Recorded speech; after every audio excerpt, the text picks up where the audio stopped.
Sportclub Heerenveen had van de middag haar een trainingskamp afsletten met een oefenwedstrijd in Loenen tegen NEC.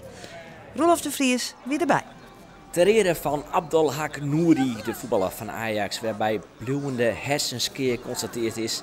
En dan nog maar de vraag is of hij ooit weer voetballen of bewegen kan. Kwamen de ongeveerders van NEC en Heerenveen, maar Stijn Schaars te Jerre het viel op. Een moment om even bij stil te staan. Dan heb je de belangrijkste bijzaak in het leven, het voetbal zelfs. Heerenveen komt op 1-0 na een goede onval door Martin Ødegaard. Kijk van rechts scoort Arnoud Groeneveld de 1-1. Keeper Haan is kansloos. NEC speelde Sturing, dan krijgt naar rechts, maar een oorslag op Henk Veerman. En het droogte rode kaart. Heerenveen de haast volslijnen, tweede helft dan maar een man meer. Maar NEC komt via Joey Slegers op 2-1. 4 wissels dan onderkant bij Heerenveen na een oeren speling. En wij rochten de camera dan op de Noor Dennis Johnson. Nog is een hier, maar voel op in de tarriering en ik nou weer. Na een paar minuten rekt hij al de lotte. Hij had een actie en een stekpaas. Hij had een passeerbeweging, maar ik graag wat showen.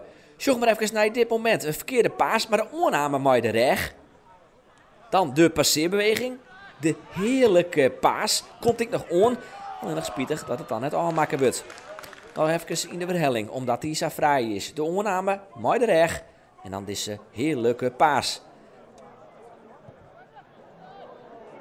Vrij gouden, hij maakt het hier dan ik nog. De 2-2, wat trouwens echt de eindstand wordt. Hij krijgt hem wat gelukkig mooi, maar zit hem goed in.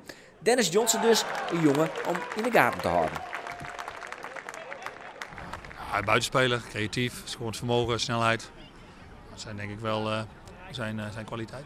I like the ball in my feet, also in the space, but preferably feet. Technical and fast, I'll say. Misschien is hij wel basisspeler. Zullen we zien. Hij maakt een hele gretige, goede indruk met specifieke kwaliteiten. Dus erg blij met hem. I feel that I've been doing good, but I don't think I'm like a starting player yet.